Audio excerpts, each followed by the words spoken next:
So hindi ko pwedeng itatapon to. Ang laki na sentimental value sa akin to. Dito ako nagsimula.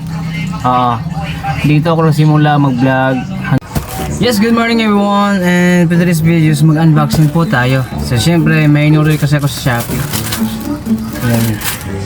So ito yung parts po ng gamit ko pang vlog. Punitin na natin. Kakatawa lang dito kasi kala ko kasi darating siyang mga next week pa. Kasi last week ko pa lang siya in order. So nakalagay doon is mga next week. Sabi niya mga June 17 or June 16. Dumating siya bigla. Tapos wala akong pera na ipon. So sabi ko sa may rider, sir, pwede risked na lang po natin kasi sa 8 pa yung sa 8 pa yung pera ko. Sa bait ng rider. Siya kasi yung siya yung lagi nag-order dito sa amin, delivery boy sa amin.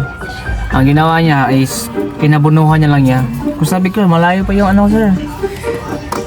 Event ko sa sa 8 siya, okay lang. Kinabunuhan niya mga katoto. Mahal pa naman to. Shoutout sa'yo dyan, kuya. Yadbi sa'yo. Siya, nabuksan na natin mga katoto. Sana goods to. Galing pa kasi to na Beijing. Hingin na kaya. So, buksan na natin.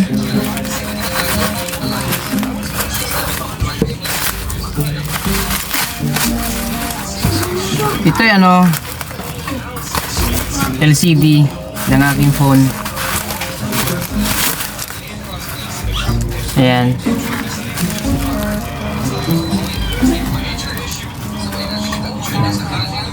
LCD po ito ng aking phone. Ang po nito, unit is Realme C3. So ito na po siya Yan. Tingnan nyo yung mga katoto. Tingnan yung ang screen niya. Yan, naging naging pink na. Ayan, diba? Naging pink na siya. Use the light naman talaga. Ayan.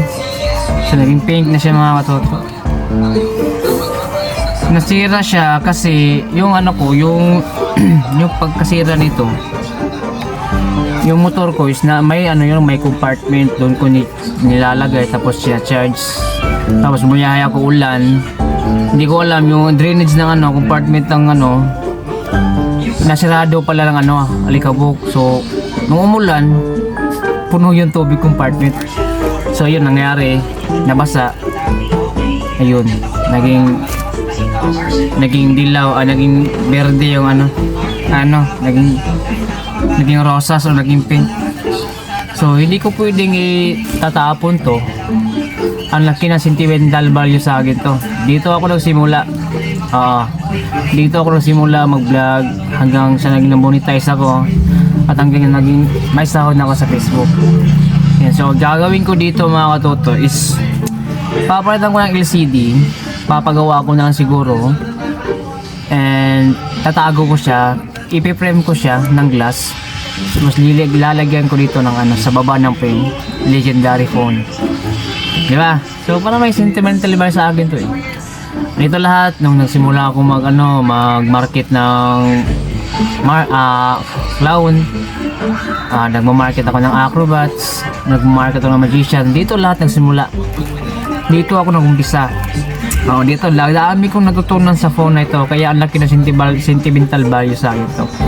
And so please follow and share and subscribe The Yugi Show. So update ko lang kayo mga katoto kung naikabit ko na to.